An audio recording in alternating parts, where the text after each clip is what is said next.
So what I have for you here today is a Symmons control valve. So this is really simple to do. You don't have to hire a plumber. You can do them yourself. All you really need is a basically Phillips screwdriver.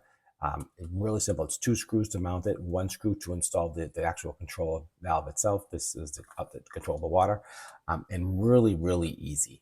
Again, lifetime warranty on all Symmons products. This is why we love Symmons. They have a good quality product.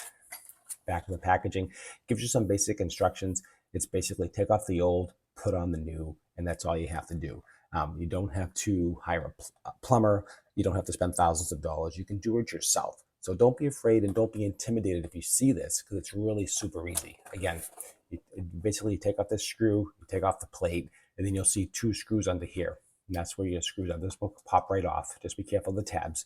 And it comes right off, and you'll see 2 screws under here and everything. The old one will come off. Then you put on the new one, and this is a brushed nickel. So I just want to show you what it looks like. I want to give you a nice tour, give you an explanation, and don't be afraid to do things yourself, because when you do things yourself, you save a ton of money, and that's how it works. And it's really nice, and it's nice, and again, lifetime warranty. So if it ever fails, breaks or cracks, you give them a call and they'll take care of you. And that's why we love quality like Symmons. They back up what they sell all the time. Hope you enjoyed this tour. Thank you for watching this review.